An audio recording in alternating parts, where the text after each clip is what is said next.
Hey everyone, Joe Waxman here. And in this video, I want to look at the chart of Karen Carpenter, the singer of the Carpenters, who died quite young, 32, I think, of complications resulting from anorexia.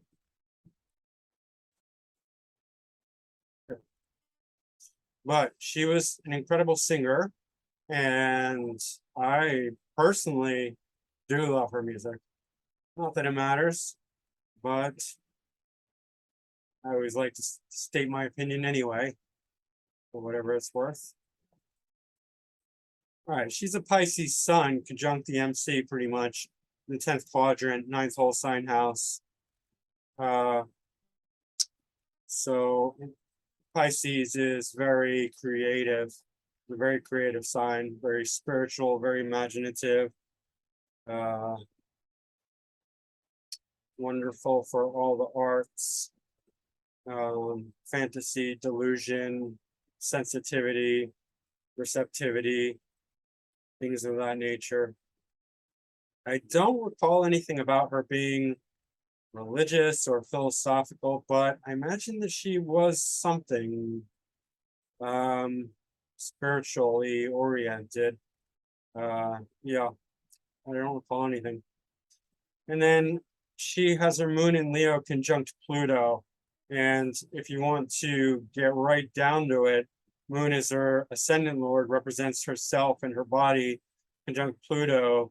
This is very sensitive. I mean, Moon brings in the emotions. Pluto is very destructive when it's conjunct the Moon like this. You know, I would look to Saturn to see what kind of dignity Saturn has, whether they can withstand the torment of Pluto or not, because that matters. If you have like a really good Saturn, it can offset some of the heavier aspects to a good degree. Like a Saturn in Capricorn would just be so sturdy, so well disciplined that they can take heavy duty aspects and it won't hurt them as much. Saturn in Virgo is okay. Actually, according to the score, it's her strongest planet, and it's in mutual reception with Mercury. Not so much by degree, but just by sign. These are exchanging energies, which I'll get a little more into. This is in the third quadrant, her moon and Pluto, but second whole sign house. And the reason why that matters, obviously, we can see here, she was a singer, an excellent singer, right? So we want to see, obviously, second house significations. Obviously, sun is right up there in the 10th quadrant, 9th whole sign house. And so it's very prominent, right? So if we were looking at that, like her voice is going right up, her voice and the sun is going right up to her career. So career out of singing, and then she's going right into her voice. So like the energy is going from her ascendant to her second whole sign house, right to her MC 9th whole sign house. But if not for that, then we'd, you know, it would be more difficult to make a case if we were just saying third house, because what about her second house? Well, the second house ruler would be Moon as well as her ascendant in the third house, and I guess you can make a case for that. Regardless, this definitely speaks to me of her voice, because not only did she have a really wonderful voice, she had a very deep voice for a woman. I forget what it's called. Let me just pull up the Wikipedia. Is it contralto? Is that what it is?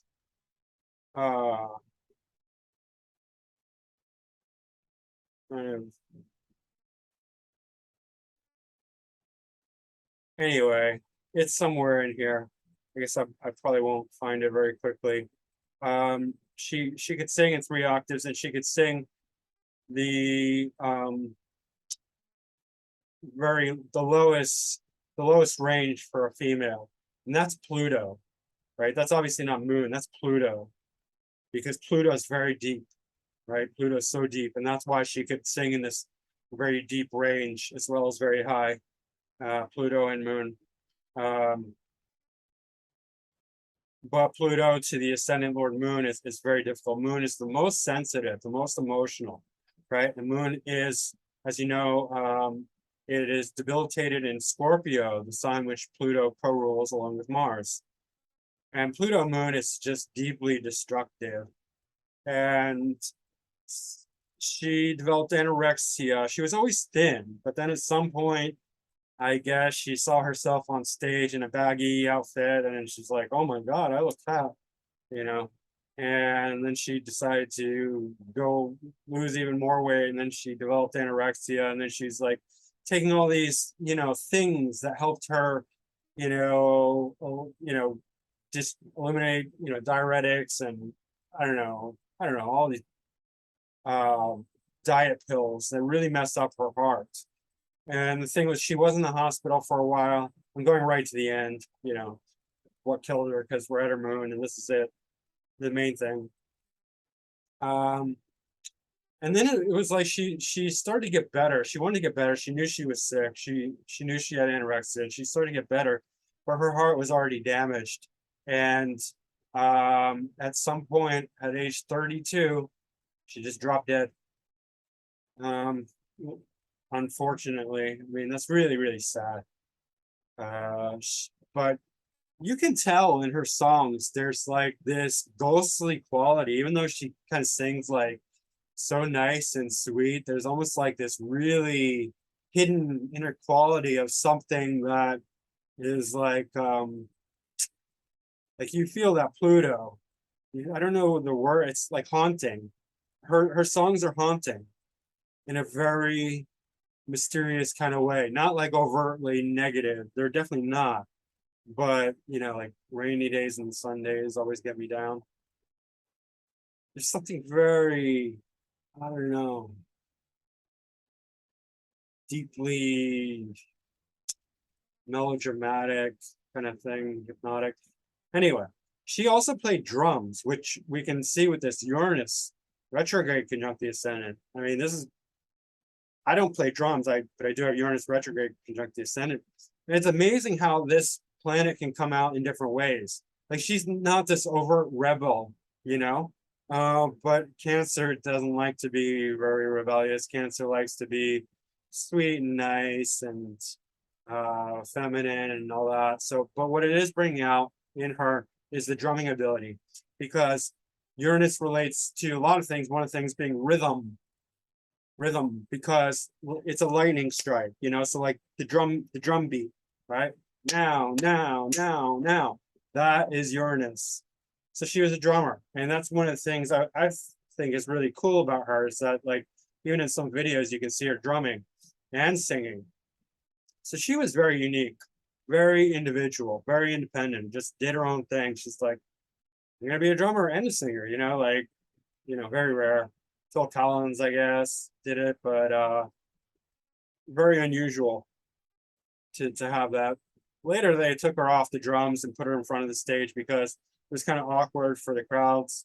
Like, there was some criticism about like the live shows. Like, there's no focal point, when she's sitting there playing drums. It kind of detracts from her voice. But she had an amazing voice, and she was more of a vocalist than a drummer. I mean, that was her strong suit. So why take away from that? Also, her face. I mean, she's very beautiful, really gorgeous looking. So yeah. Let's see. So Saturn and Mercury are trading places. Saturn's ruling the 7th and 8th house. So 7th is partnerships, not just romantic. People always think romantic. It's all kinds of partnerships. 8th house is, we know what 8th house is. But see, these are trading places. So it's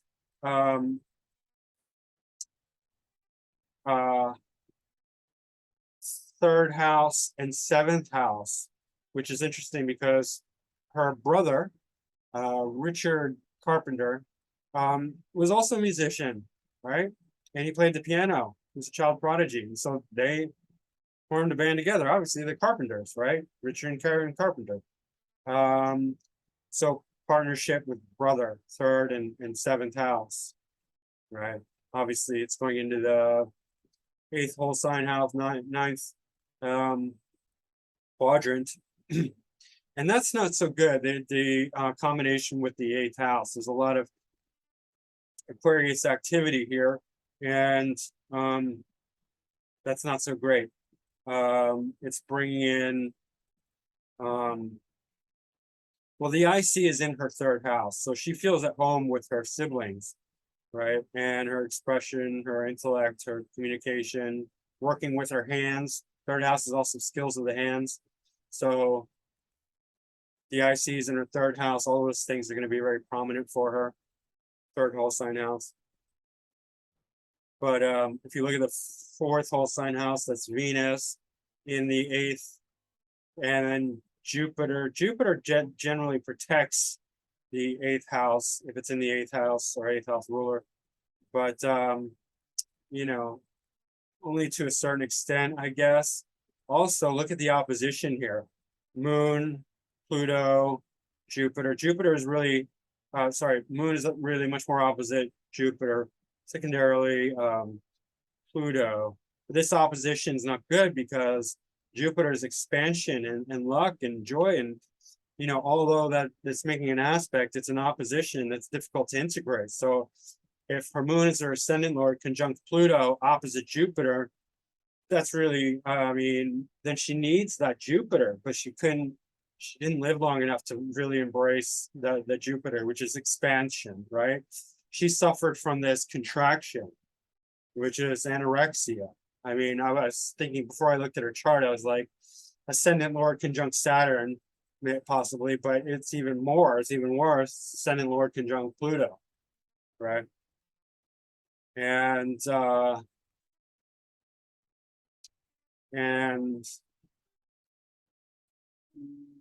yeah, third, 12th,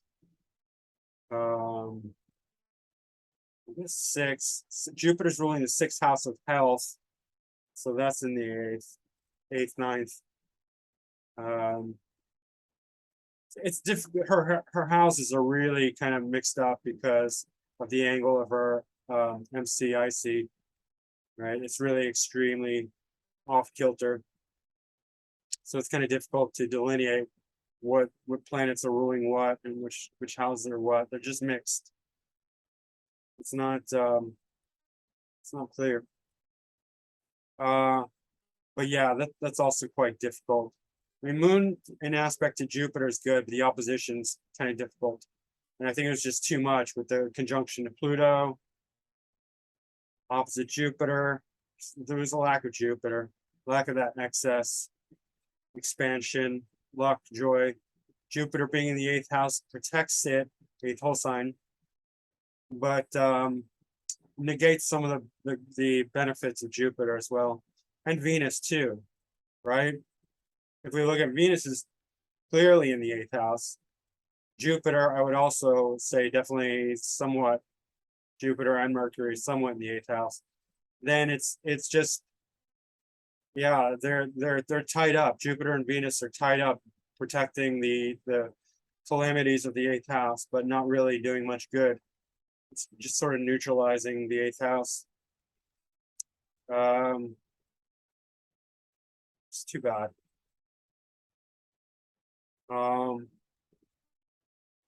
Definitely brings a lot of depth to her, going into the third house, expressing that depth, the real depth of feeling, deep thinking, feeling. Venus is the creativity aspect. So yeah. South node Mars, and then Neptune in the fourth whole sign house, fifth cusp. Mars is ruling the 10th whole sign house, dispositing her north node. So this is a continuation. You see, like if she's if her south node is active when she's young, it's activating Mars. Mars in Libra, it's not very dignified, but still, Mars is controlling the 10th whole sign house, 11th cusp, and the 5th whole sign house, 6th cusp. But because Mars is ruling the 10th, and then her north node is in the 10th whole sign house, 10th, both 10th whole sign and quadrant, then it's also activating Mars. So that's a continuation. In other words, it's the same whether she's young or old. And she didn't live that old. She didn't even live to have her north node activated. But it would have been the same. She just would have been even more career focused, doing the same things basically, because it would have activated the Mars the same as the south node does. And also Neptune, which is, you know, the planet of creativity and fantasy. And I think her music is taking on this very nice quality, because this is one indication that Neptune is conjunct White Moon Selena, and White Moon Selena represents all the positive associations of the moon. It's one of the moon. Forgive me, I can't remember the exact term, like perigee and apogee. They relate to the two different, you know, the black moon and the white moon. The white moon is, I believe, the point where the moon is closest to the Earth in its orbit. And so it represents a very positive, beneficial kind of quality. And you could feel the influence of that in her music. Like it's very sweet, Cancerian, loving. You know, none of that's Pluto. There wasn't any of the Pluto was there, but it's hidden. It wasn't overt. It was very covert Pluto, right? And all the depth was very covert. That's one of the things that made her music really good. It wasn't just like superficial pop. It was like she could do this very pretty music that wasn't even rock and roll. It was what, I don't know what it was. It was like almost folky, but I don't know, 70s. It was what it was. I don't know how you classify it. But it was full of love and a certain melodramatic darkness. It was kind of hard to characterize. In the 6th house, there's Chiron and Ceres, and I left Ceres in here because Ceres is often one of the asteroids that or maybe Ceres is a mini planet, microplanet, little planet, teeny planet. I forget what they call it. Anyway, that often relates to food. So sometimes you can see that. And so I thought, you know, maybe, I'm not saying this is it, but maybe this is why the expression came out of her Pluto moon conjunction as anorexia, because Chiron and Ceres in the 6th house possibly could have had something to do with it. Also, I mean, I already pointed out the opposition to Jupiter and Mercury, mostly Jupiter, but yeah. And the 8th house influence as well. But I think this might have contributed as well. Just giving her a sort of complex about food and health, and you know, 6th house also has to do with health and whatnot. It's very competitive, the 6th house. So if she feels like she doesn't look good enough, that's gonna, you know, that's gonna activate her 6th house issues. So Chiron and Ceres relating to food, and Chiron is just wounds and outcasts, you know, rejection, things of that nature. So somehow that could be playing into it. We're also kind of square Saturn, and that's probably also furthering this complex here. Chiron squares Saturn is generally not great. I have Chiron exactly square Saturn, and I can tell you it's not great, but mine's a little different.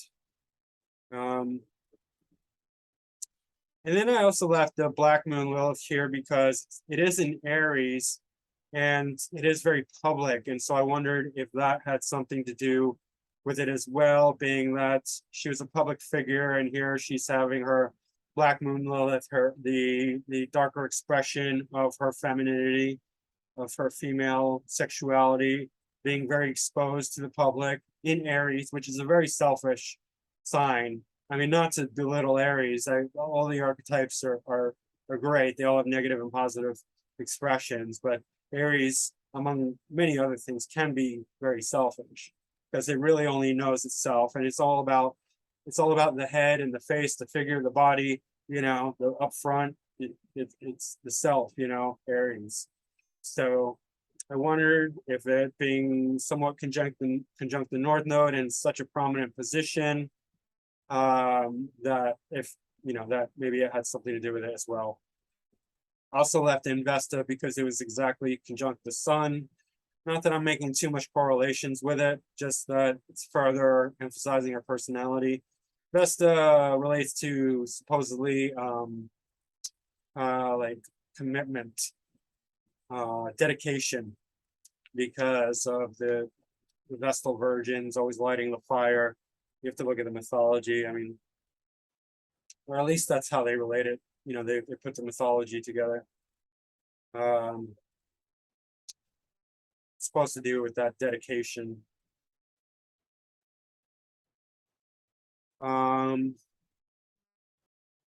What else? I mean, if we look at Venus with being the fourth whole sign lord in the eighth house, that's not so great to her happiness, because fourth lord is where what makes us happy, right? And so if it's going into the eighth house, it's very deep and dark and kind of depressive. So there could be a lot of heavy feelings inside, depression, anxiety with it being an Aquarius too.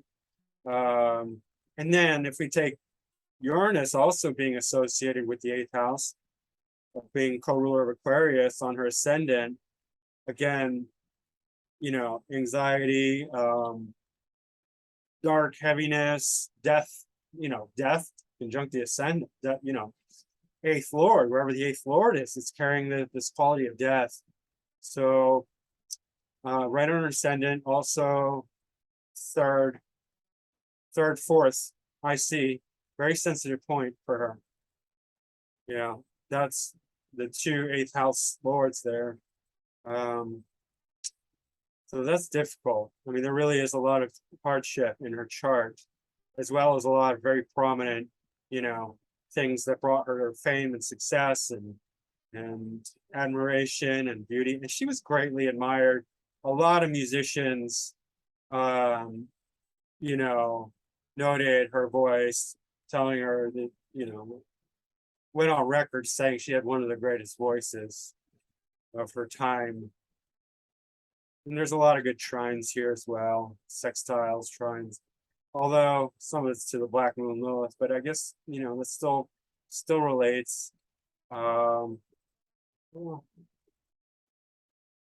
Black Moon Lilith. I mean, that's not really much of an aspect. Although could relate to how she feels about her body, bringing in these, tying in these negative qualities. Both sextiling Jupiter and Mercury. I don't know. Jupiter is ruling the sixth house, so potentially that could relate to how she feels about bringing in health issues. But Jupiter's generally good, but in sixth lord in the eighth house, eighth, ninth, so complicated, hard to read.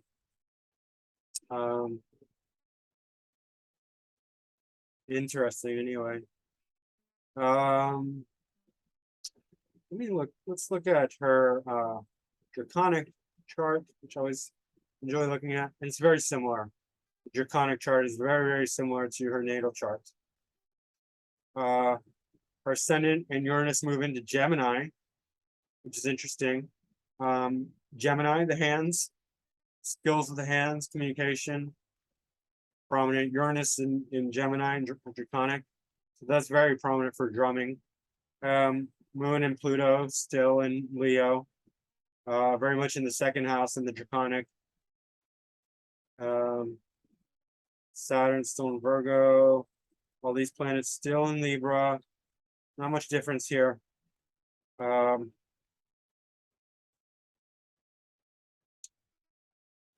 Nothing noteworthy here. Venus moves into Capricorn. Oh, I forgot to mention, she had a very, very difficult marriage. She dated a bunch of people, including famous, well-known people. I think Steve Martin was one of them, and I can't remember who else. But the person that she married was, I think he was like a rich businessman, something like that. But anyway, that's Venus in Capricorn. But it was a terrible marriage that did not work out, and they filed for divorce. Yeah, and so that is Saturn in Virgo. Even though, I mean, it gives it the highest score. Quite possibly because it's tied into the 8th house. That could be the reason that her marriage did not work out very well.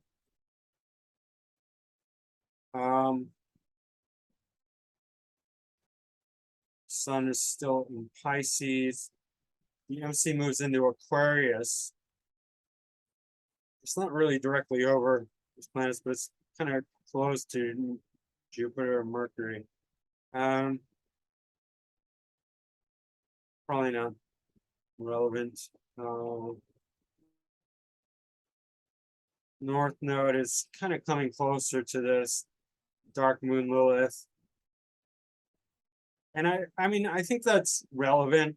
I think it's thematic for her, even though she's not like this like sex kitten. There was this darker element along with Pluto, like we talked about in the 8th house, that did take over her.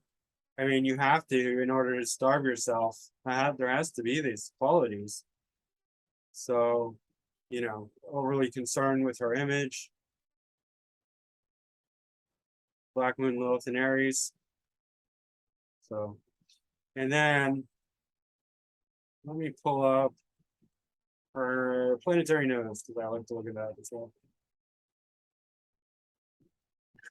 I always think it's fun when I have pull up the double, you know, the natal and Draconic and the planetary nodes, like super full.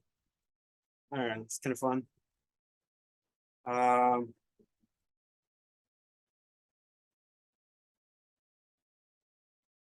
So we're getting the north node of Aquarius, not too far, about 12 degrees from ascendant, but it's probably not that relevant. But actually, north node of Jupiter is right next to ascendant by 1 degree, but also out of sign, which is interesting. Jupiter and Uranus, well, it's not Jupiter, it's the north node of Jupiter. And Uranus, that's interesting. And north node of Jupiter, it's in Gemini. Jupiter does not do well in Gemini, but Gemini, again, skills of the hands, and Uranus. So that is interesting, right? Playing the drums. All cancers are going to have the north node and of Saturn and Pluto in there somewhere. It's not too close to her ascendant, so I'm not going to pay that much attention to that. Her Draconic moon is conjunct the north node of Neptune, and that's interesting, and it's also pretty close natally. And that's, you know, Neptune always plays a prominent role in artists and creators, because it has that signification. So here she's carrying out Neptune's forward direction, moving Neptune into the direction it needs to go in societally.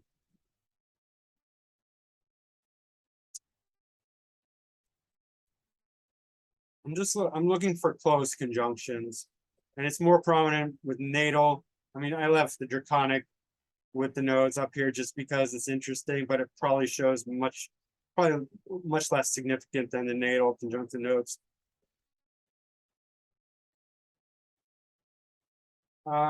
These are a little bit wide.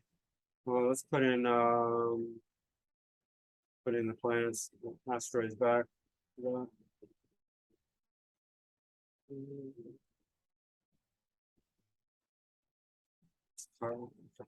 Chiron, and then what? Oh, Ceres. Okay. Ceres conjunct the south node of Uranus. I mean, that's something. That's something because Uranus is so, it's not a very, it's not a physical planet. It's all about the nerves and the nervous system and the long-term memory and the awakening of the consciousness, awareness. So it's, conjunct Ceres. I don't know. It feels a little too unworldly for something good. In other words, this could potentially contribute to her anorexic behavior. Let's see what else.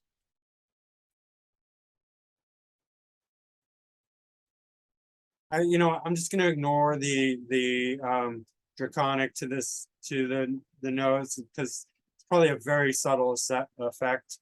We're already getting subtle here with the nodes in the natal, so let's just stick to that. Venus conjunct Venus's south node, so that's very good for creativity, for tapping into Venus's quality, inherent natal quality. But as she got, as south node is active when you're young, so this might have changed as she gotten older. As she aged, but she didn't really, she died young, so.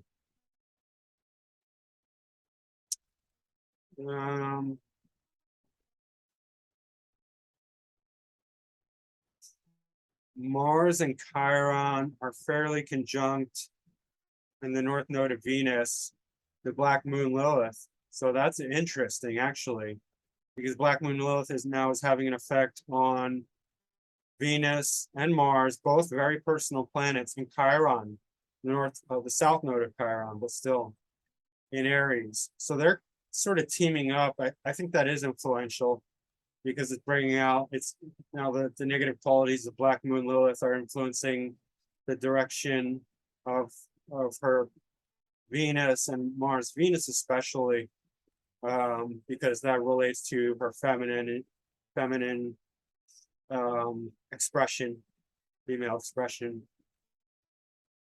So, and then Mars probably giving that, more power and initiative. Chiron doesn't help. So I think that's pretty much it for Karen Carpenter. I think we hit on all the main points. And guys, don't forget to hit the like button. Subscribe if you haven't already. Share it if you liked it, and book a reading with me. You can find me at macroastrology.com. It's my website, or macrogoldmachine@yahoo.com. That's my email. And leave a comment if you like, and I will see you again soon. All right, thanks, bye.